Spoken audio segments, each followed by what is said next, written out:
தேவனுடைய நாமத்திற்கு மகிமை உண்டாவதாக. நீதிமொழிகள் அதிகாரம் 5. துதி ஸ்தோத்திர பலிகள். எங்கள் துதிக்கு பாத்திரரே, உமக்கு ஸ்தோத்திரம். நல்ல ஞானத்தையும் புத்தியையும் விவேகத்தையும் கொடுத்து உம்முடைய செம்மையான பாதைகளில் எங்களை நடத்திடும். எங்கள் அன்பின் தேவனே, உமக்கு ஸ்தோத்திரம். ஜீவ மார்க்கத்தை சிந்தித்து நடவாதபடிக்கு மாறி மாறி விகாரப்படும் தவறான மனிதர்களின் வழிகளுக்கு தூரப்படுத்தி எங்களை உம்முடைய சிறகினால் மூடி பாதுகாத்து அருளும். நீதியுள்ள பிதாவே, உமக்கு ஸ்தோத்திரம். எங்கள் மேன்மையை அந்நியர்களுக்கும் எங்கள் ஆயுசின் காலத்தை கொடூரருக்கும் எங்கள் ஆசீர்வாதங்களையும் எங்கள் பிரயாசங்களையும் பிறருடைய வீட்டில் போய் சேராதபடிக்கு நல்ல புத்தியையும் நல்ல யோசனைகளையும் கொடுத்து தீமையான மனிதர்களுக்கு விலக்கி காத்து நடத்திடும். எங்கள் ஜீவனின் அதிபதியானவரே, உமக்கு ஸ்தோத்திரம்.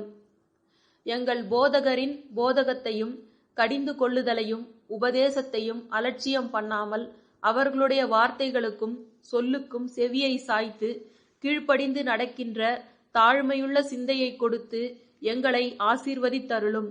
ஜெயம் கொடுக்கிற தேவனே, உமக்கு ஸ்தோத்திரம். எங்கள் ஊற்றுக்கள் வெளியிலும் எங்கள் வாய்க்கால்கள் வீதிகளிலும் பாயும்படியாக சகல ஆசீர்வாதங்களையும் கொடுத்து எங்களை ஆசீர்வதித்தருளும். குடும்ப உறவுகளை நிலைப்படுத்தும் எங்கள் தேவனே, உமக்கு ஸ்தோத்திரம். எங்களுக்கு நீர் கொடுத்த வாழ்க்கை துணைக்காக நன்றிகளை ஏறெடுக்கின்றோம். எங்கள் வாழ்க்கை துணையோடும் குடும்ப உறவுகளோடும் எப்பொழுதும் சந்தோஷமாகவும் மன திருப்தியுடன் மகிழ்ச்சியாக வாழும் நல் இருதயத்தை கொடுத்து எங்களையும் எங்கள் குடும்பங்களையும் உம்முடைய வழிகளில் நடத்தி உம்முடைய சித்தம் செய்ய எங்களை ஆசீர்வதித்தருளும். எங்கள் தேவனே, உமக்கு ஸ்தோத்திரம். ஒருவரே ஞானமுள்ளவருமாய் இருக்கிற கர்த்தராகிய இயேசு கிறிஸ்து யாவரையும் பரிபூரணமாக ஆசீர்வதிப்பாராக. தேவனுடைய நாமம் மகிமைப்படுவதாக. ஆமேன்.